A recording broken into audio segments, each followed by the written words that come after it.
Jai Jinendra, welcome to one and all for our 54th session uh, and 66 speakers. Uh, and good morning to all our viewers from US and good morning to viewers from Canada.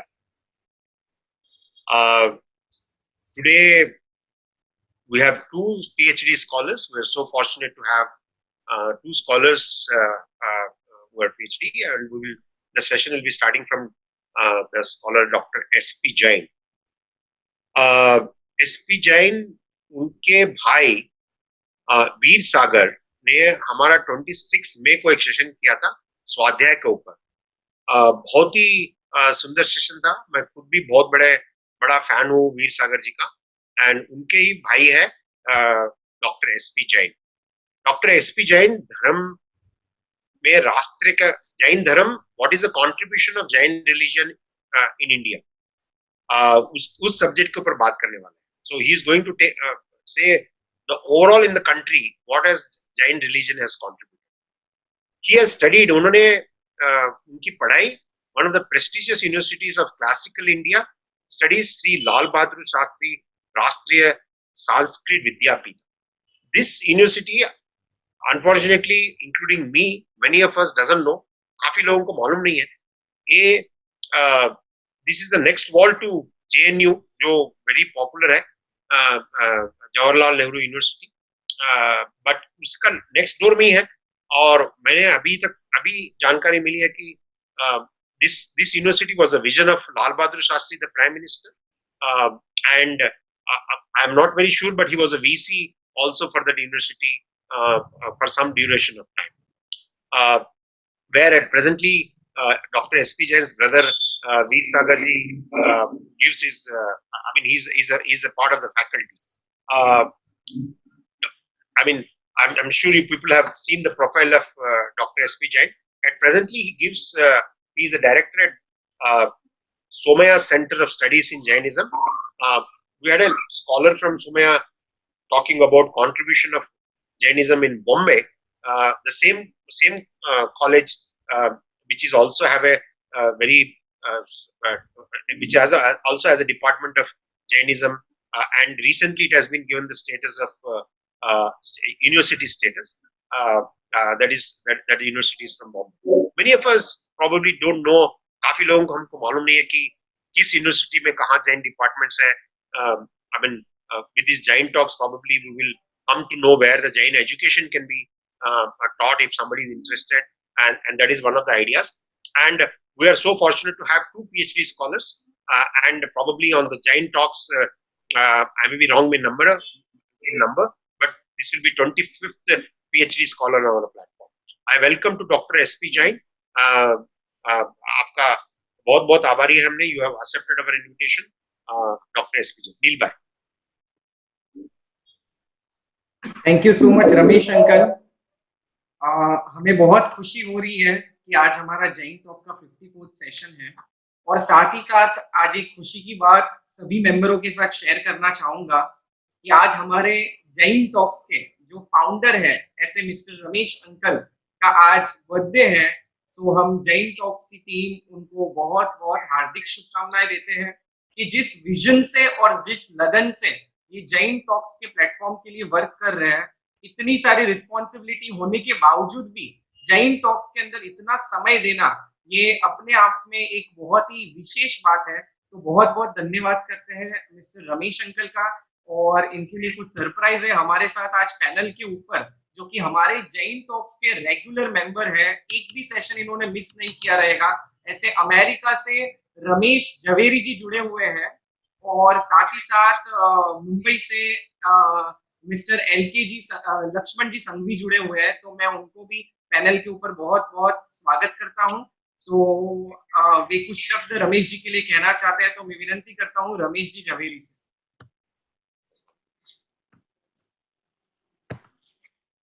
Hello, Jai Jinendra to all Jain Talk members and leaders, particularly Neil Shah for giving me an opportunity to speak few words for our great unbeaten captain Ramesh Shah on his birthday. हमारा prime minister Narendra Modi ने खास संदेश भेजा है उसकी birthday के लिए, ये अपने लिए बहुत गर्व की बात है। Hello Ramesh, I have known you for Yes, many. Ramesh, Ramesh bhai, can you? so nice to see you. Okay, very good. Hello Ramesh, I have known you for many years. I strongly believe that our relation was created by Almighty God through our Jain Sadhuji Maharaj, as good as Acharya Ji, known as Ben Maharaj, during my visit to Bangalore. At that time, we were in New York. US citizen was in India and Indian citizen was in USA. What a coincidence. I I just wanted to say that you are a wonderful person. You have done a lot of work for your family and society, and truly generous in the way you have lived your life. May God bless you with a lot of happiness, joy, and good fortune to serve the society and family. Happy birthday to my dear Ramesh. Thank you. Thank you, Ramesh bhai. Thank you. Thank you. Thank you so much Ramesh uncle for joining us. और अब हमारे साथ हैं लक्ष्मण जी संघवी। लक्ष्मण जी sir, जय जिनेन्द्र। जय जिनेन्द्र। आवाज आ रही है? यस अरे यस यार, ये एकदम हाँ रमेश जी, जय जिनेन्द्र। और आपको आपके 59th बर्थडे पे खूब खूब शुभकामनाएं और बधाई। Thank you, thank you. Ramesh ji और मैं एक ही नेटिव प्लेस के हैं। इनका परिवार हमारा परिवार पड़ोसी है और संयोगवश अभी तो इनका फार्म भी हमारे फार्म के बिल्कुल नजदीक में हो गया है। ये संयोग की बात है। इनके परिवार से परिचय पहले से काफी था और अप्रत्यक्ष रूप से हम एक दूसरे के बारे में भी काफी परिचित थे। पर रमेश जी से व्यक्तिगत डायरेक्ट परिचित मेरा कुछ वर्षों पहले और कुछ समय पहले ही हुआ है। पर जब से इनके साथ में परिचय हुआ, इनका उत्साह, इनकी लगन, इनके नए नए विचार को फॉलो करने की जो क्षमता है, इनका जो एक हृदय से कोई चीज करने की जो एक तमन्ना है, उससे मैं इतना प्रभावित हुआ।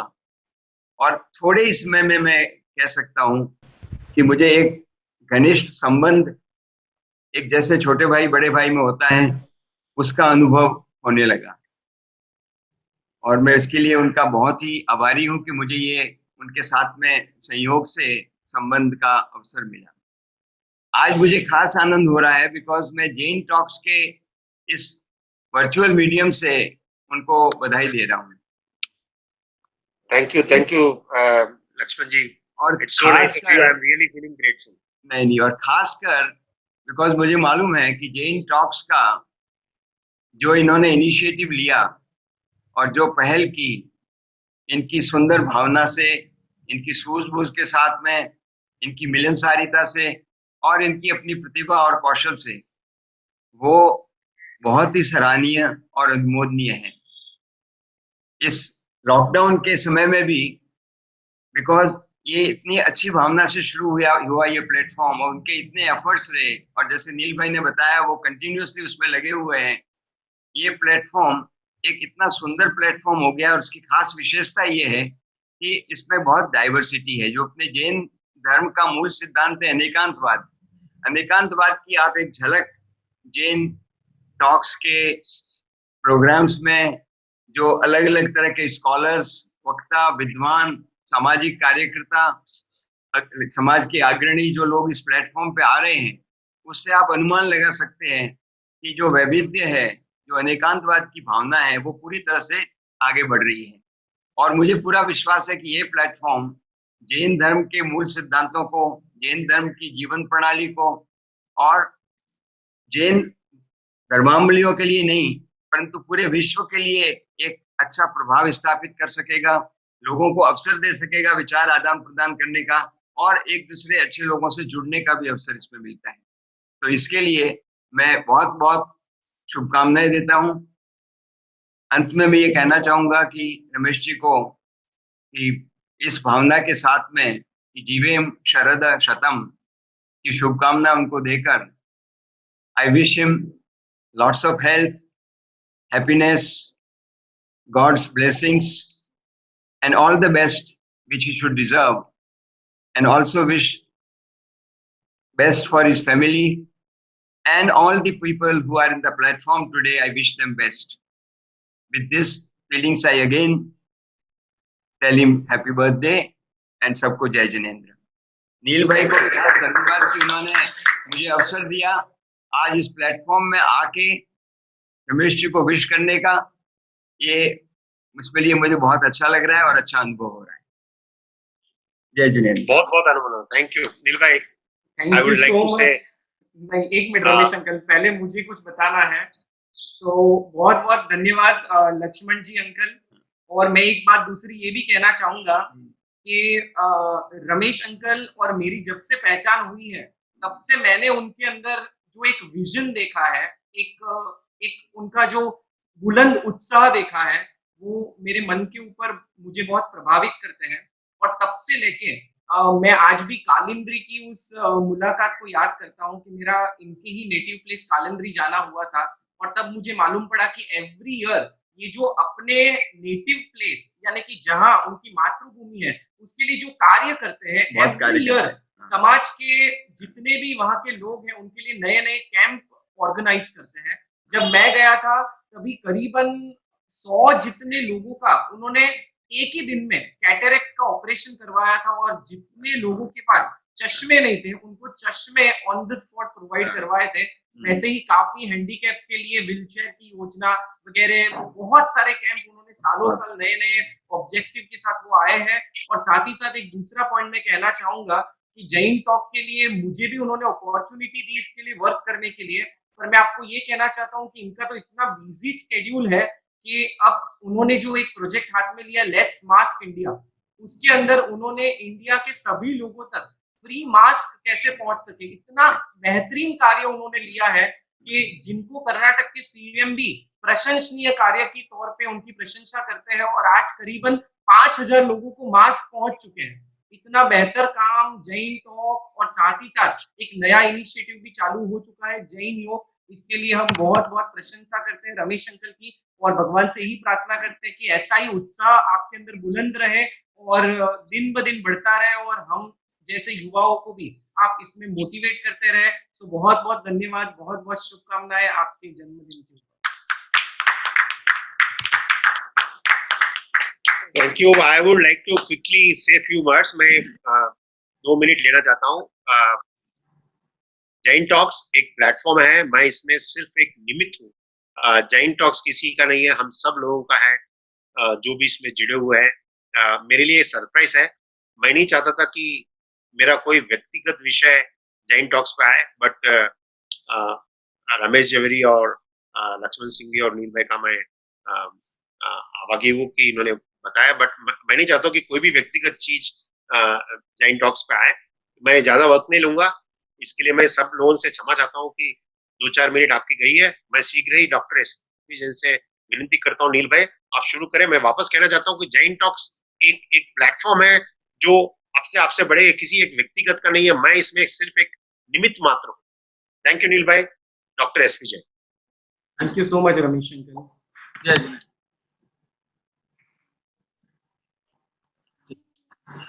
देखिए, जैन धर्म आध्यात्मिक दर्शन तो है ही और साथ में ये वर्तमान लौकिक जीवन के लिए भी हमको अनेक प्रकार की शिक्षा प्रदान करता है। जैन धर्म यही लौकिक पारलौकिक सभी अर्थों में हमें एक नई दिशा प्रदान करता है। जैसा कि आज हमारा विषय है राष्ट्र हिताय जैन धर्म। राष्ट्र हिताय जैन धर्म, इस विषय से ये समझ में आता है कि ये जो जैन धर्म है जिसकी आध्यात्मिकता को हम भली भांति जानते हैं लेकिन कभी इस दृष्टिकोण से हमने शायद देखा नहीं होगा, तो इस दृष्टिकोण से देखने के लिए ये विषय मैंने जरा अलग हट करके चयन किया है। तो देखिए, मैं ये कहना चाहता हूँ कि राष्ट्रीय जो भावना है या राष्ट्रीय जो चेतना है, वो हमारे जैन साहित्य में, जैन आचार्यों की ग्रंथों में कदम-कदम पर राष्ट्रीय चेतना के बिंदु हमको प्राप्त होते हैं। देखिए, हम प्रत्येक श्रावक प्रतिदिन मंदिर जाता है, जिनाभिषेक करता है या जो भी अपनी भावना करता है। अधिकांश लोग तो जाते ही हैं, सबकी बात ना करें तो। तो वो लोग वहाँ पर जब जाते हैं, तो प्रतिदिन एक ही भावना ये भाते हैं कि संपूजकों को, प्रतिपालकों को, यतीन को, यतिनायकों को, राजा प्रजा राष्ट्र सुदेश को ले, कीजे सुखी है जिन शांति को दे। हे शांतिनाथ भगवान, कि आप ऐसा कुछ करें कि हमारे जो रक्षक हैं, हमारे जो राजा हैं, शासक हैं, मुनि हैं, आचार्य हैं, ये सारे समस्त राष्ट्र को शांति प्रदान करें, सबको सुखी रखें। इस प्रकार की भावना प्रत्येक श्रावक प्रतिदिन भाता है। आप चाहें तो मेरी भावना उठा के देख लीजिए, सुखी रहें सब जीव जगत के, कोई कभी ना घबरावे। इस प्रकार की बातें हम जो है कदम-कदम पर सुनते हैं। एक और भी छंद मैं सुनाता हूँ। देखिए, होवे सारी प्रजा को सुख बलयुत हो, धर्मधारी नरेशा, होवे वर्षा समय पे, तिल भर न रहे व्याधियों का अंदेशा। समझ में आ रहा होगा, एकदम सरल है। मैं एकदम सार भी बता दूंगा। होवे चोरी न जारी, सुसमय बरते न, हो न दुष्काल भारी, सारे ही देश धारे, जिन बर बरस को, जो सदा सौख्यकारी। कि इसमें ये कामना की गई है कि समस्त राष्ट्र सुखी रहे, समस्त प्रजा सुखी रहे और हमारा जो शासक है वो धर्मवान हो, धर्मधारी बने, बलवान हो, समुचित समय पर बरसात हो, न हीन बरसात हो, न अधिक बरसात हो, किसी को कोई रोग ना हो, समस्त राष्ट्र में सुख शांति बनी रहे। इस प्रकार की भावना हम प्रतिदिन लगभग सभी लोग भाते हैं। तो जो आज का हमारा जो विषय है कि राष्ट्रीय चेतना के बारे में, कि राष्ट्र के लिए जैन धर्म ने क्या किया। हम अक्सर ये सुनते हैं कि जैन धर्म तो स्वयं कल्याण की बात करता है और बस अपने में डूबे रहो, अंतर में चले जाओ और जगत की कोई बात ही नहीं करते। ऐसा आरोप हमें जो है सुनने को अक्सर मिलता है। तो उसके बारे में आपको मैं ये बताना चाहता हूँ कि हमारे जैन धर्म में ऐसा नहीं है, बल्कि हमारे जैनाचार्यों ने न केवल पारलौकिक जीवन की अपितु अहलौकिक जीवन की भी भरपूर जो है वकालत की है और उसके लिए काफी मौलिक चिंतन प्रस्तुत किया है। और इतना ही नहीं, जैनाचार्यों के साथ साथ जैन धर्मावलंबियों ने भी यथा समय अपनी अपनी भूमिका को बहुत ही सुदृढ़ तरीके से प्रस्तुत किया है। देखिए, ये जो विषय है, इस विषय पर बहुत कुछ है। समय तो अपना काफी कुछ चल रहा है तेजी से। कि एक एग्जाम्पल मैं ये देना चाहता हूँ कि जितने भी आचार्य हैं, लगभग अधिकांश आचार्यों ने जो भी अपनी कृति का निर्माण किया है, उस कृति के अंत में एक प्रशस्ति लिखी जाती है। उस प्रशस्ति में वे लोग अक्सर, एक परंपरा रही है कि वे अपने राष्ट्र का नाम लिखते हैं, अपने शासक का नाम लिखते हैं और ये बताना चाहते हैं कि हम उनके प्रति भी बहुत आभारी हैं कि हमने उनके शासन काल में, उनके राष्ट्र में रह करके इस तरह के माहौल में हमने ये जो है ग्रंथ की रचना की है। क्योंकि यदि शासक अनुकूल है तो हम धर्म कार्य कर सकते हैं और यदि शासक अनुकूल नहीं है तो धर्म कार्य बहुत कठिन हो जाता है। ये बहुत ही महत्वपूर्ण बात है। अभी देखिए, राष्ट्र के निर्माण में और राष्ट्र के हित में जैन धर्म ने क्या-क्या काम किए हैं, कुछ प्रमुख 2-5 काम मैं आपके सामने प्रस्तुत करूंगा। सबसे पहला तो बात ये देखिए कि जो हमारा राष्ट्र का नाम भारत है, और भारत भी नहीं, पूरा नाम भारतवर्ष, वो भारतवर्ष नाम भी हम जैन लोगों की ओर से ही प्रदान किया गया है। और इस बात के बहुत ही प्रबल प्रमाण हैं और 1-2 प्रमाण नहीं है, बहुत सारे ढेरों प्रमाण हैं। जैन ग्रंथों के प्रमाण हैं और जैनेतर ग्रंथों के भी प्रमाण। देखिए, जो ये भारतवर्ष है, वैसे तो हम भरत खंड में रहते हैं, जम्बू द्वीप के भरत क्षेत्र में हम सब रहते हैं। और इस भरत क्षेत्र का जो पहला राजा हुआ वो जो है चक्रवर्ती, राजा बोलते चक्रवर्ती, वैसे तो राजा बहुत होते हैं, लेकिन पूरे भरत खंड का एक समुचित राजा, तो वो जो है भरत चक्रवर्ती हुए थे सबसे पहले। और वो भरत चक्रवर्ती नाम की साम्यता एक संयोग है कि चक्रवर्ती का नाम भी भरत और उस क्षेत्र का नाम भी भरत, तो भरत क्षेत्र का जो राजा भरत चक्रवर्ती था, उसके नाम से जो है हमारे देश का नाम भारत पड़ा। देखिए, इस बारे में 3 मंतव्य या 3 मत लोगों के पाए जाते हैं। कुछ लोग ये कहते हैं कि दुष्यंत और शकुंतला का जो पुत्र भरत है, बहुत ही वीर था और उसके नाम से हमारे देश का नाम भारत पड़ा। कुछ लोग कहते हैं कि जो रामचंद्र जी के भाई हैं, दशरथ के पुत्र हैं भरत, उनके नाम से हमारे देश का नाम भारत पड़ा। और कुछ लोग कहते हैं कि ऋषभ देव के पुत्र जो भरत थे, उनके नाम से भारत का नाम। ये 3 मत हमारे सामने आते हैं। लेकिन आप ये देखिए कि हमने राम राज तो सुना है, लेकिन कभी भरत राज तो नहीं सुना। भरत राज सुनेंगे कैसे? भरत राजा बने ही नहीं। जब राजा बनने की बात आई तो भी नहीं बने वो। तो जब भरत राजा ही नहीं बने, तो उनके नाम से हमारे देश का नाम भारत कैसे हो सकता है? ये बहुत ही सीधी सी बात है। और जो दुष्यंत पुत्र हैं, वो वीर थे, सब कुछ ठीक थे, पराक्रमी थे, लेकिन उनका भी जो प्रभाव या उनकी भी जो प्रसिद्धि है, वो कालिदास के अभिज्ञान शाकुंतलम से हुई है। लेकिन इन सबसे प्राचीन यदि कोई भरत हैं, तो वो ऋषभ देव के पुत्र भरत हैं। प्रथम तीर्थंकर ऋषभ देव के पुत्र भरत ने संपूर्ण 6 खंडों को, भरत क्षेत्र के 6 खंडों को जीत लिया था और इस कारण से वे भरत चक्रवर्ती कहलाए और उनके कारण ही हमारे देश का नाम भारत बना। पहले भारत इतना विशाल था, धीरे-धीरे उसकी सीमाएं संकुचित होती रहीं, इसलिए ऐसी बात है। और जब भरत चक्रवर्ती सम्राट बने, उसके पहले भी जो इस देश का नाम क्या था, कि ये नाम उस भरत चक्रवर्ती के भी पिता के नाम से था। भरत चक्रवर्ती के पिता के नाम से, यानी कि अजनाभ वर्ष। अजनाभ वर्ष नाभि राय के पुत्र ऋषभ देव हुए, ऋषभ देव के पुत्र जो है भरत हुए। आपको क्या बताएं, बहुत सारे प्रमाण हैं। देखिए, कुछ नाम मैं बोलूंगा क्योंकि वक्त अपने पास पूरे सुनाने के लिए नहीं, सिर्फ रेफरेंस के नाम 2-3 बताता हूँ। देखिए, ये जो प्रमाण है, जैन ग्रंथों में प्रमाण है। एक तो तत्वार्थ वार्तिक का है, जो कि अकलंकाचार्य का लिखा हुआ है। एक महापुराण में जिनसेन आचार्य ने लिखा है। इसके बाद गुरुदेव चंपू में लिखा हुआ है। और यदि जैनेतर पुराणों में हम देखें, तो आप देखिए अग्नि पुराण में, भागवत पुराण में, मार्कंडेय पुराण में, ब्राह्मण पुराण में, स्कंद पुराण में, लिंग पुराण में, वायु पुराण में, नारद पुराण में, शिव पुराण में, वराह पुराण में, कूर्म पुराण में, विष्णु पुराण में इत्यादि अनेक पुराणों में इस बात के प्रबल प्रमाण है कि हमारे देश का नाम भरत चक्रवर्ती, जो कि राजा ऋषभ देव के पुत्र हुए, उन्हीं के नाम से हमारे देश का नाम भारत पड़ा। ये तो हुए देश की बात, बहुत ही संक्षेप में बता रहा हूँ। अकेले सिर्फ भारतवर्ष की ही बात करनी हो तो एक लेक्चर सिर्फ उसी पे हो सकता है, लेकिन हमको बात 4-6 पॉइंट मुझे कम से कम कहने हैं। तो हमारे देश का नाम ही ये जैन धर्म की देन है, यहाँ से शुरू होती है। ये विषय हमने इसलिए उठाया है कि हम जैनों को एक गौरव से मस्तक हम ऊंचा कर सकें और हमको अपने धर्म के प्रति गौरवान्वित का अनुभव महसूस कर सकें। इस बात के लिए ये बात बताई जा रही है। तो देखिए, ये जो बात है, कह तो दिया आसान था कि हमारे देश का नाम भरत चक्रवर्ती से पड़ा, लेकिन इस देश के बहुत नाम समय समय पर आर्यवर्त और इंडिया वगैरह अनेक अनेक नाम, हिंदुस्तान वगैरह चलते रहे।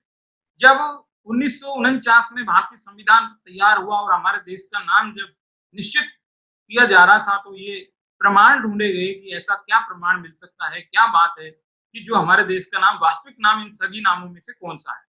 तो उस बात के लिए उड़ीसा में हाथी गुम्फा एक शिलालेख है, सम्राट खारवेल ने लिखाए हैं। वहां पर लगभग 13 शिलालेख हैं, शायद ज्यादा भी हो सकते हैं। तो उनमें से 10वें नंबर का जो शिलालेख है, उसमें ये शब्द जो है ब्राह्मी लिपि में लिखा हुआ पाया गया। और ये जो शब्द है वो ब्राह्मी लिपि, प्राकृत भाषा, उसमें जो है ये थोड़ा सा अलग तरीके से, जैसे भरतवश, क्या नाम, भरतवश नाम से लिखा हुआ है, जो कि भारतवर्ष का ही एक प्राचीन रूप है। तो इस तरह से ये पहले तो बात हमारे देश की हुई। अब इसके बाद दूसरी बात आती है कि भारत देश का नाम तो बन गया, इसके बाद देखिए जो हमारी भारतीय संसद है, उसका नाम, उसके लिए भी जैनों की बहुत बड़ा योगदान है। जब ये पहली जो संविधान सभा बनी, तो उसमें लगभग 54 या 54 करीब जैन धर्मावलंबी उसमें थे। तो जब ये संसद बनी तो बहुत ही अच्छे उद्देश्य से, अच्छी कामना से, अच्छी भावना से बनी और ये बात चल रही थी कि इसका एक बहुत ही अच्छा सुयोग नाम क्या रखें। वैसे जो पार्लियामेंट जो शब्द है, वो देश विदेश की जितने भी पार्लियामेंट है, किसी का नाम संसद तो नहीं है, लेकिन हमारे देश की जो पार्लियामेंट है उसका नाम संसद है। और ये जो संसद शब्द है, ये किसी भी डिक्शनरी में आप देखिए, इसका ऐसा मीनिंग कहीं नहीं लिखा है कि पार्लियामेंट को ही संसद कहा जाए। दरअसल ये तो उसका नामकरण किया गया है, और वो ये नामकरण है वो किस प्रकार हुआ देखिए, कि जो संसद है उसका सही मीनिंग हमारे जैन दर्शन में भगवान तीर्थंकरों का जो समोसरण लगता है उसके लिए प्रयोग किया जाता है। समोसरण को कहते हैं संसद, कि हे भगवान आप अपनी संसद में बैठ करके और धर्मोपदेश देते हैं। इस प्रकार के आपको उदाहरण मिलेंगे। आचार्य समंत भद्र ने एक स्तोत्र लिखा है, स्वयंभू स्तोत्र। उस स्वयंभू स्तोत्र के 12वें नंबर के छंद में ये शब्द पाया गया है। आप देखिए संसदी करके लिखा हुआ है। तो संसद कहते हैं भगवान के समोसरण, और वहां समोसरण की ये विशेषता होती है कि उस समोसरण में जो जन्मजात विरोधी जीव हैं, जैसे बहुत सारे हैं, शेर हैं, बाघ हैं, गाय, आपस में जो विरोधी जीव हैं वो भी हिल मिल करके अपनी शत्रुता को भुला करके और वहां पर बैठते हैं, हिल मिल करके धर्मामृत को सुनते हैं। तो इसी भावना से ये सुझाव उस वक्त प्रदान किया गया कि ये जो संसद है इसमें विरोधी दल भी बैठेंगे, तो आपसी जो मतभेद होंगे, वैमनस्य होंगी, विरोधिता होंगी, उन सबको भुला करके हिल मिल करके राष्ट्र के हित में कुछ चिंतन करें। इस भावना से जो है हमारे जो देश की संसद है, पार्लियामेंट है, उसका नाम जो है संसद रखा गया। ये बहुत ही महत्वपूर्ण बात है। और भी देखिए क्या खास बात है कि संसद की जो बिल्डिंग है वो एकदम गोलाकार है, गोल बनी हुई है, आप देखेंगे। और हमारा जो समोसरण है वो भी एकदम गोल ही होता है। तो वो सारी समानताएं देखते हुए वहां पर जो बहुत सारे जो लगभग 54-55 जैन लोग मौजूद थे, उनमें से किसी ने ये सुझाव वहां पर प्रदान किया होगा, और यही कारण है कि हमारे देश की संसद का नाम भी जो है जैनों की ये देन है। इसके बाद देखिए कि भारतीय संविधान की बात करते हैं तीसरे बिंदु पर हम। कि जो भारतीय संविधान जो बना है, वो संविधान में बहुत सारे महापुरुषों को याद किया है। अनेक प्रकार के महापुरुषों की बदौलत हमारे देश को जो आजादी मिली है, तो उसमें जो है भगवान महावीर को भी याद किया है। और आप देखेंगे कि जो मूल प्रति जो भारतीय संविधान की है, उस मूल प्रति में स्थान स्थान पर कुछ चित्र बनाए हुए हैं, जिनकी वजह से हमारे देश को आजादी मिली, ऐसे लोगों के योगदान को बताने के लिए। उन्हीं में से एक चित्र भगवान महावीर का भी जो है दिखाया गया है। मैं आपको वो चित्र दिखाना चाहता हूँ कि वो जो चित्र है हमारे संविधान में, ये चित्र आप देख रहे होंगे। ये चित्र जो है संविधान में हमको जो है पाया जाता है। भगवान महावीर यहाँ पर विराजे हुए हैं, और ये बताया गया है, वहां पर लिखा हुआ है कि भगवान महावीर जैन धर्म के 24वें तीर्थंकर हुए हैं, और आपके ही आदर्शों पर चलकर हमारे देश को जो है स्वतंत्रता की प्राप्ति हुई है। इस प्रकार का जो ये भारतीय संविधान में हमारे जैनों की एक बहुत ही गौरवशाली जो है इतिहास रहा है।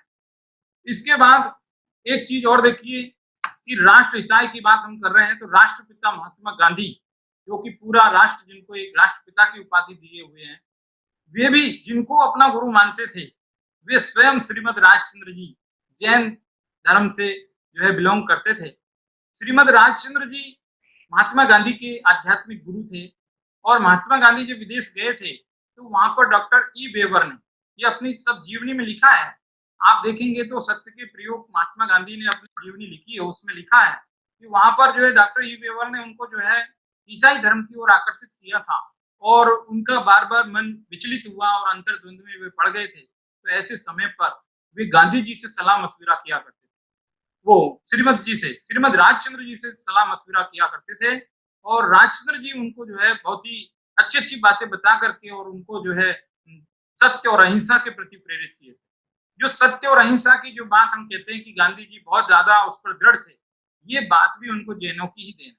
देखिए मैं आपको इन सबके प्रमाण प्रस्तुत कर सकता हूँ कि ये जो गांधी जी की आप जीवनी में ही देखेंगे, मेरे को प्रस्तुत करने की जरूरत नहीं, जीवनी सब जगह मिलती है, आप उसको देखिए।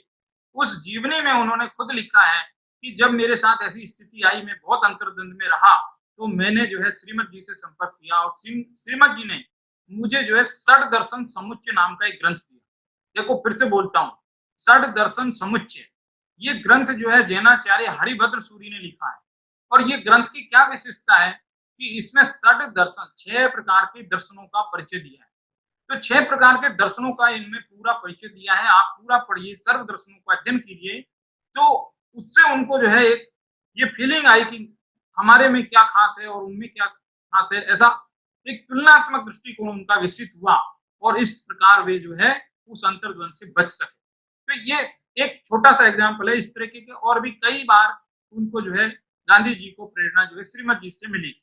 इस तरीके की बात 30 मार्च 1900 शायद 19 या 30 में कभी जब दांडी मार्च शुरू हुआ था, दांडी मार्च के लिए जब वो प्रस्थान कर रहे थे गांधी जी, तो उस दांडी मार्च के प्रस्थान करने के लिए एक महिला सामने आई, जैन महिला थी, और वो गांधी जी को तिलक लगा करके और उनको जो है उस प्रहरी बनी, उस यात्रा की प्रबल प्रहरी बनी।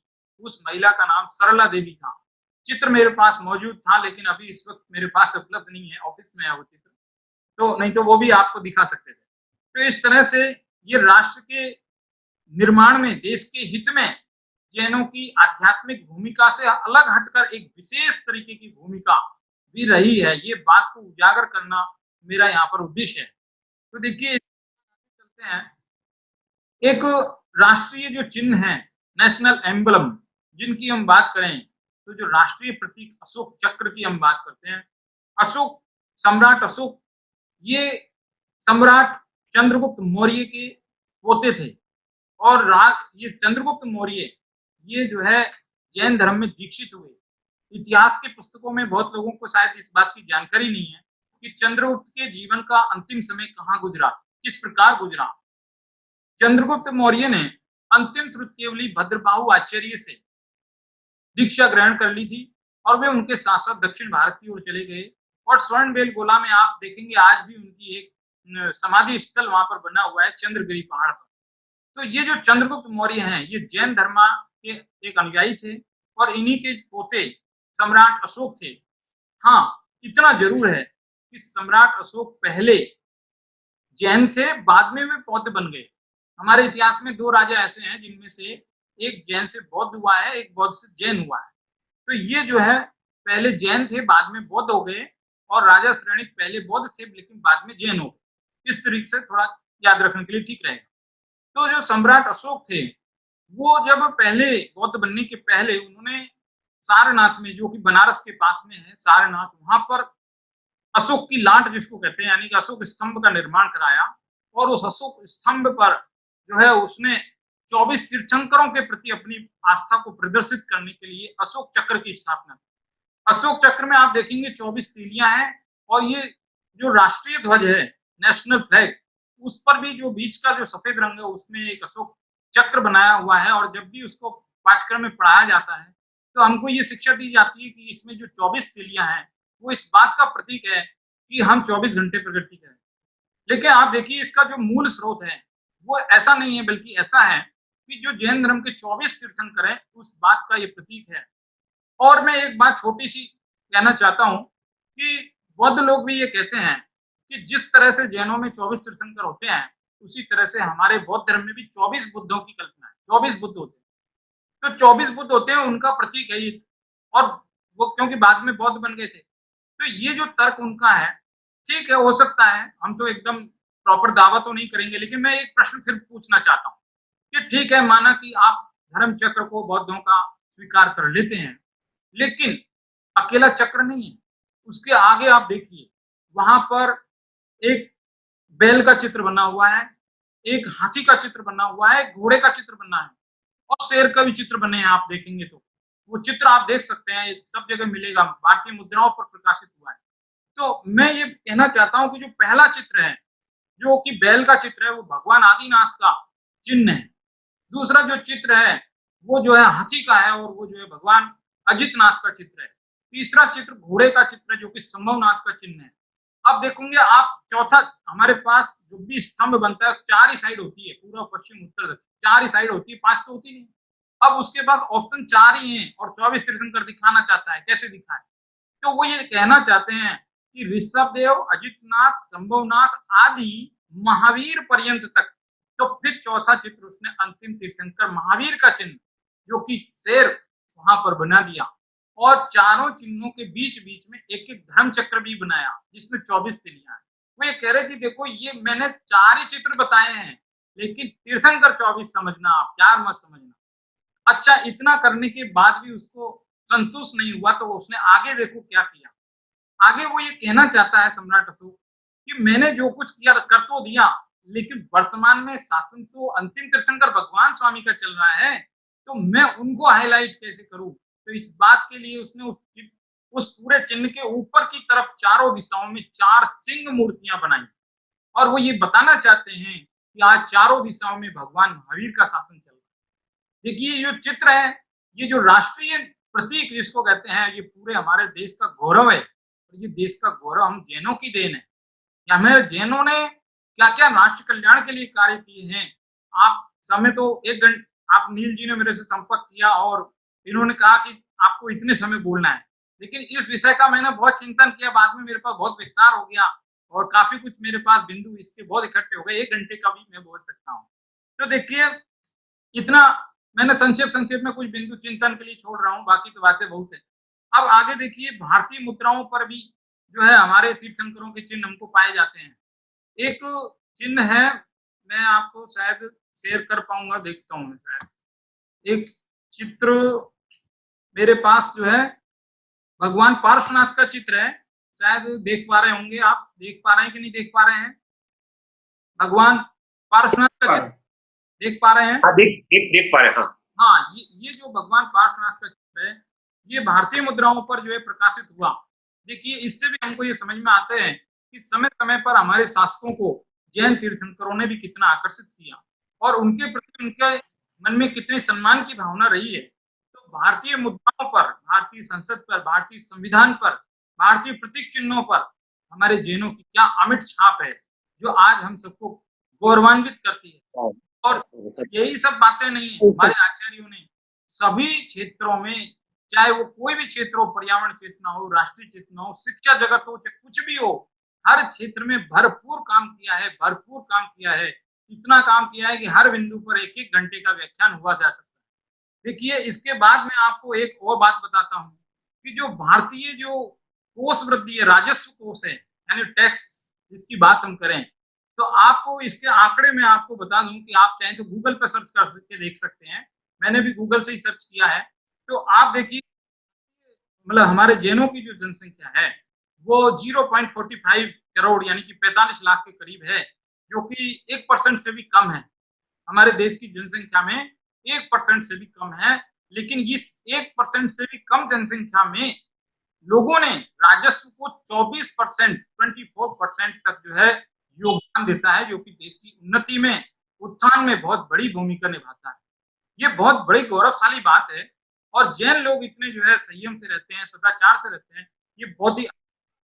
देखिए, जैन लोग अपराध से दूर रहते हैं और अपराध वृत्ति से दूर रहने के कारण ही ज्ञानी जैल सिंह ने एक बार ये कहा था कि यदि जैन समाज जितना सभ्य, सुशिक्षित और संस्कारित यदि हर व्यक्ति हो जाए, तो हमारे देश में जो आपराधिक जगत पर जो पैसा खर्च होता है, वो बचाया जा सकता है। पूरे देश में जितनी पुलिस चौकियों पर खर्चा होता है, कितनी सारी क्राइम ब्रांच को जो है पैसा खर्च होता है, वो बचाया जा सकता है। तो ऐसे करके बहुत सारी बात है। शिक्षा के आंकड़े भी बहुत ज्यादा है। शिक्षा के आंकड़े देखेंगे तो 94.1% जो है हमारे शिक्षा के आंकड़े हैं। पूरे देश में बहुत सारी बातें हैं। एक देखिए, आचार्य धरसेन कृत एक पुस्तक है, विश्व लोचन कोश नाम की। उस पुस्तक में राष्ट्रीय चेतना की भावना किस प्रकार भाई गई है। भारतम में प्रियम राष्ट्रम, भारतम हितकारकम, भारताय नमस्तुभ्यम, यत्र में पूर्वजा स्थिता। कि भारतम में प्रियम राष्ट्र, भारत मेरा प्रिय राष्ट्र है, इस प्रकार की भावना जैनाचार्य निभा रहे हैं। बताइए, गजब की बात है। क्योंकि हम जिस देश में रहते हैं, हमारा प्रथम कर्तव्य उसकी रक्षा है। देखिए, इसी बात के लिए ये कहा है, एक मेरे पास लिखा हुआ है, हाँ, चामुंड राय कृत चारित्र सार नाम का एक ग्रंथ, चामुंड राय कृत चारित्र सार नाम का ग्रंथ है। उसमें पेज नंबर 42 पर ये लिखा है कि यदि हमारे देश पर संकट आया हो और आप उसको दूर कर सकते हैं, लेकिन आप उस वक्त मुनि दीक्षा में हैं, तो भी मुनि दीक्षा छोड़ करके भी पहले उस कष्ट को दूर करना चाहिए। इतना हमारा कर्तव्य है। देखिए, ये बहुत बड़ी हमारे देश के प्रति जैनाचार्यों की, जैन धर्म की कितनी अनूठी निष्ठा है, अनूठी आस्था है, उसका एक बहुत ही सबल प्रमाण है। बातें काफी हैं। टेकचंद जी ने सुदृष्टि तरंगिणी में ये कहा है कि जो व्यक्ति राष्ट्र के विरुद्ध बोलता है, जो राष्ट्र की बातों को नहीं मानता, नियमों को नहीं पालन करता है, वो सठ है, लोकनिंद है। उसको वहां से निकल जाना चाहिए, उस देश से बाहर चला जाना चाहिए। इस तरीके की बात टेकचंद जी ने लिखी है। और इसके साथ ही देखिए कि जो स्वतंत्रता संग्राम में भी जैनों की बहुत बड़ी भूमिका रही है। कपूर चंद जी ने एक पुस्तक लिखी है, कपूर चंद जी ने एक पुस्तक लिखी, उस पुस्तक का नाम ही है स्वतंत्रता संग्राम में जैन, स्वतंत्रता संग्राम में जैन। यानी कि बहुत सारे जैन व्यक्तियों की लिस्ट है जिन्होंने स्वतंत्रता संग्राम में योगदान दिया, जैसे गांधी जी की जैसे योगदान दिया है, लेकिन आज हम सब जानते नहीं है, लेकिन वो भी बहुत ही बड़ी अद्भुत अनोखी भूमिका रही है। आचार्य वसुनंदी ने, ये तो कमाल की बात बता रहा हूँ, लास्ट वाली बात एकदम कमाल की, आप सुनिए ध्यान से। आचार्य वसुनंदी ने एक सेपरेट ग्रंथ ही लिखा है और उस ग्रंथ का नाम है रट्ट संति महाजगो। रट्ट संति महाजगो मतलब ये प्राकृत वर्ड है, प्राकृत में एक ग्रंथ इसलिए, इसका हिंदी होगा रट्ट संति मतलब राष्ट्र शांति, राष्ट्र शांति महायज्ञ, राष्ट्र शांति महायज्ञ। इस ग्रंथ में 86 गाथाएं लिखी हैं प्राकृत की, पूरा ग्रंथ ही राष्ट्र की शांति के लिए समर्पित कर दिया।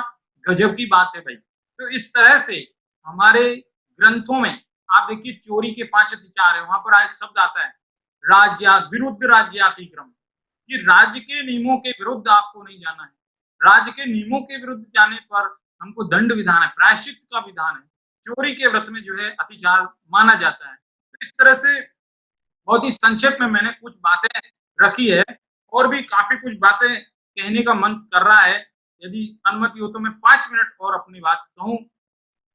तो एक दो बात और मैं कह देना चाहता हूँ, बहुत ही महत्वपूर्ण है, खास है, आपको जानकारी होनी चाहिए कि जैन समाज कितना जो है मतलब अपराध जगत से, अन्याय से, अनिति से, इन सबसे दूर रहता है।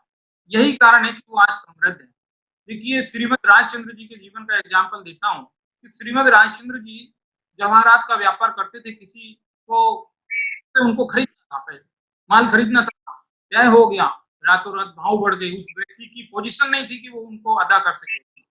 श्रीमद खुद उसके पास गए, उन्होंने कहा कि राजचंद्र दूध तो पी सकता है लेकिन खून नहीं पी सकता, राजचंद्र पी सकता है मगर खून नहीं पी सकता। और उन्होंने कहा कि आपको देने की जरूरत नहीं, ये सारा करारनामा मैं फाड़ के फेंक देता हूँ। तो इस तरह से देखिए जैन लोग किसी का कष्ट को देख नहीं सकते। एक जमाना था जब कोर्ट में जैनों से गवाही नहीं मांगी जाती थी, इतनी हमारी बहुत ऊंची निष्ठा थी। धर्म कोई बुरा नहीं है, धार्मिक लोगों के आचरण से कुछ फर्क पड़ सकता है, हमको अपने धर्म की इज्जत को बचा के रखना है, हमको गौरवान्वित करना है, ये बहुत ही महत्वपूर्ण बात है। एक बात देखिए है गणेश प्रसाद वर्णी जगत में घूम करके शिक्षा के क्षेत्र में ढेरों विद्यालय उन्होंने खोले हैं। मैं आपको क्या बताऊं, उनके जीवन 1 रुपए से उन्होंने जो काम शुरू किया, 1 रुपए में उस वक्त जो है कुछ 64 पैसे होते थे, तो 64 पोस्ट कार्ड उन्होंने खरीदे और 64 दानवीरों को चिट्ठी लिखी कि हमारी ऐसी योजना है, हम विद्यालय खोलना चाहते हैं, आप दान दे सकते हैं क्या। तो वो बहुत लोगों ने बहुत दान दिया और उनसे बहुत विद्यालय खुले। वाराणसी में 1905 में एक शादवाद महाविद्यालय खुला है, उस शादवाद महाविद्यालय भी इसी परंपरा में खुला है। उसमें से हजारों सैकड़ों लोग जो है पढ़ पढ़ करके इतने प्रकांड विद्वान निकले हैं कि बेजोड़ विद्वान है, टॉप चोटी के विद्वान माने जाते हैं। इतने गजब का काम इन्होंने किया है। एक बार जो है गोपाल दास बरैया नाम के विद्वान थे, जैन विद्वान थे, ट्रेन में यात्रा कर रहे थे और रात्रि के जैसे ही 12 बजते हैं, दिन डेट बदल जाती है, डेट बदल गई और उनको ख्याल नहीं था उनके बेटे का जन्मदिन था। तो बेटे का जन्मदिन था और वो बोलते हैं कि 3 साल के बाद, वो 8 साल के बाद जो भी आधा टिकट के बाद पूरा टिकट लगता है, तो उनके पास आधा ही टिकट था। तो जब स्टेशन जहाँ यात्रा उनकी पूरी हो गई, गंतव्य आ गया, उतरने के बाद, यात्रा पूरी करने के बाद वो स्टेशन पर गए और वहां कहते हैं कि मुझे पूरा टिकट चाहिए। कि कहाँ का? यहाँ से यहाँ तक का। कि ये तो आ गए, आप आ गए, अब क्या का टिकट? कि नहीं मुझे टिकट चाहिए। जिद पर अड़ गए, बताइए, जिद पर अड़ गए और टिकट उनको दिया। और टिकट वो काफी मुश्किल से दिया, लेकिन वो बात इतनी फैल गई घूमती घूमती, उस वक्त के जो है तत्कालीन प्रधानमंत्री जवाहरलाल नेहरू तक भी ये बात पहुंच गई। और क्योंकि बात ही ऐसी थी कि ये आदमी क्या इतना भी कैसा आदमी है, अजीब आदमी है, कैसा आदमी है। तो लेकिन वो बात जब वहां पहुंची तो जवाहरलाल नेहरू ने अपने वक्तव्य में ये कहा था कि यदि गोपाल दास बरैया जितने ईमानदार देश का हर नागरिक हो जाए तो हम देश में लोहे की नहीं सोने की पटरी बिछा सकते हैं। देखिए कमाल की बात है, बहुत महत्वपूर्ण बात है कि हमारा कितना गौरवशाली इतिहास है और हमको ये जानकारी नहीं है। हम दूसरी बातें तो पढ़ते ही हैं और पढ़ेंगे ही, मैं उनकी मना नहीं करता, लेकिन ये कुछ अलग हटके कुछ खास बातें थी जिनकी ओर हमारा ध्यान जाना चाहिए, हमको जानकारी होनी चाहिए। कि हमारा गौरवशाली इतिहास कितना गजब का है, हमने क्या क्या काम नहीं किए। दान की संस्थाएं चलती है जहाँ बिना जाति पाति बिना भेदभाव के और लोगों का इलाज किया जाता है, अस्पताल बने हैं, पशु पक्षियों के भी अस्पताल बने हैं। मानवाधिकारों की बात छोड़िए, आप कानून की दृष्टि से देखो तो प्राणी मात्र के कल्याण की बात ये जैन धर्म करता है। तो राष्ट्र की हर कदम कदम पर ये जो है कंधे से कंधे मिला करके हर तो ये कितने गजब की बात है। इतनी ही बात कहकर के मैं अपनी बात को विराम दूंगा, क्योंकि समय की जो है समय सीमा है। मैं समझता हूँ आज की बात से आपको कुछ जरूर लाभ हुआ होगा। धन्यवाद। बहुत बहुत धन्यवाद डॉक्टर एसपी जैन जी। नील भाई, इफ यू कैन। एक बहुत ही डिफरेंट विषय आज हमारे लिए रहा और डेफिनेटली हम बहुत गौरवान्वित महसूस कर रहे हैं कि हमारे धर्म के साथ भी देश और धर्म का कैसे जुड़ाव रहा हुआ है, जिसमें आपने भारत के नाम से लेके संविधान से लेके संसद से लेके हमारा जो अशोक चक्र है इसका इतना ब्यूटीफुल, कभी इस एंगल से हमने सोचा ही नहीं था। हमेशा इसको देखते हैं पर ये एंगल भी हो सकता है कि अशोक चक्र के अंदर ये 24 डंडिया क्या प्रतीक करती है। बहुत ही सुंदर वे से आपने ये दोनों का अमालगमेशन करके हमको बताया। बहुत बहुत धन्यवाद doctor SP ji Jain. Doctor SP Jain ji, मेरे पास एक दो प्रश्न है, if you don't mind Neel भाई। I will just take one or two very interesting question. Amazing session, Dr. S.P. Singh. I wish this is amazing. We heard about Gopal Das Daria first time, and even Prime Minister Jawaharlal Nehru mentioned about it. We heard about first time the Ashok Chakra 24 as Neil Bhai told. But I quickly jump to my question. As per you, आपके हिसाब से where did we lost? हम कहाँ खो गए? Such a huge contribution, hardly many people know about it. इतना कुछ देश के लिए किया था, but कुछ इसके बारे में बहुत कम लोगों को जानकारी है। Where did we lost this whole thing? कहाँ हमसे गलती होगी? बिल्कुल, आपका प्रश्न यही है ना? हाँ, क्या नहीं पाया? हम लोग कहाँ खो गए? Where did we lost? How did these things we don't know? कहाँ हमको ये सब चीजें नहीं मालूम पड़ेगी? जैनिज्म के बारे में लोग इतना ही जानते हैं कि Buddhism, Jainism is an offshoot of Hinduism. They don't know. नहीं, इसके ऊपर भी बातें हैं। आपका जो ये कहना है कि जो जैनिज्म, बुद्धिज्म वगैरह हिंदू धर्म की शाखा के रूप में ही कुछ लोग कहते हैं कि ये तो एक हिंदू धर्म की शाखा ही है, लेकिन आपको मैं बताऊं, मैं ज्यादा तो नहीं, छोटे संक्षेप में उत्तर देता हूँ। आप ये देखिए कि जो हिंदू धर्म की जो प्राचीनतम ग्रंथ यदि माने जाते हैं तो वो ऋग्वेद माना जाता है सबसे प्राचीनतम। लोकमान्य तिलक ने तो ये सिद्ध किया कि जो 4500 साल पहले जो है ये ग्रंथ बना है। तो उस ग्रंथ में भी आप देखिए भगवान ऋषभ देव का नाम बहुत बार आया है, लगभग 144 बार उसमें भगवान ऋषभ देव का नाम आया है। कुछ जगह पर अजित नाथ का भी नाम आया है, अरिष्टनेमी का भी नाम आया है 22वें तीर्थंकर का। तो इस बात से ये सिद्ध होता है कि जो प्राचीनतम ग्रंथ उनका है, जिसको और ग्रंथ प्राचीनतम में इतनी बात नहीं है, इसमें एक और बात है। उनका कहना है ये ग्रंथ अपौरुषेय है। अपौरुषेय का मतलब है अकृत्रिम है, किसी ने बनाया नहीं, अनादि से ही है, ऐसा उनका मानना। अब आप ये देखिए कि जो ग्रंथ अनादि से ही है उस ग्रंथ में भगवान ऋषभ देव का नाम है, और उनके भी पहले यानी कि उस ग्रंथ के भी पहले ऋषभ देव इस धरती पर मौजूद थे। और चलो ऋषभ देव को जाने दें क्योंकि वो तो बहुत पहले की बात है, लेकिन अरिष्टनेमी का नाम है, वो तो बहुत ही ज्यादा नहीं, 22वें तीर्थंकर थे। तो 22वें तीर्थंकर भी ऋग्वेद के पहले हुए हैं। तो इस बात से ये पता चलता है कि जैन धर्म एक स्वतंत्र धर्म तो है ही और प्राचीन धर्म भी है। प्राचीनता के मामले में भी और स्वतंत्रता के मामले में भी ये एक अनूठा है। और चलिए कोई बात नहीं, मैं दूसरे तरीके से इसका उत्तर देता हूँ। यदि मानते हैं कि जैन धर्म वैदिक धर्म की ही एक शाखा है तो कुछ बातें मिलती हुई होनी चाहिए, लेकिन बातें बहुत सारी विरोधी हैं। अब जैसे कुछ लोग तो राग में धर्म मानते हैं, हमारे यहाँ पर तो वीतरागता में धर्म है। वे लोग तो कहते हैं कि ईश्वर जगत का करता है, हम कहते हैं कि जगत का करता ही नहीं है। वे कहते हैं कि भगवान जो है पाप पुण्य का फल देंगे, हम कहते हैं भगवान नहीं देते हैं, ये सबको अपने अपने कर्म देते हैं। तो ऐसे बहुत सारी चीजें हैं कि जिनमें हम मुख्य बेसिक में ही मतलब अलग हैं। तो बेसिक में ही अलग हैं तो फिर वो शाखा उनकी कैसे सिद्ध होगी? शाखा सिद्ध हो ही नहीं सकती है। तो इस बात के भी प्रबल प्रमाण हैं। तो इस तरह से हम ये मान सकते हैं कि ऐसा नहीं है। सो प्रश्न तो मेरे पास बहुत है, मैं एक लास्ट प्रश्न पूछूंगा कि जैसे आजकल लोग हार्वर्ड और स्टैनफोर्ड जाना चाहते हैं, क्यों नहीं हमारी पीढ़ी, ये युवानु ऐसे इंस्टीट्यूट में जो आपने जो लाल बहादुर शास्त्री विद्यापीठ या आप जिस इंस्टीट्यूट में पढ़ा रहे हैं, ऐसे इंस्टीट्यूट में क्यों नहीं लोग ज्वाइन होते हैं और ऐसे प्रोफेशन में कैसे उनकी लाइवलीहुड वो रख सके, जैसे कि सब लोग आईटी वगैरह में जाते हैं. Do you have anything to say about why people don't join this type of institution for the study of Jainism? बहुत अच्छा प्रश्न है आपका भी.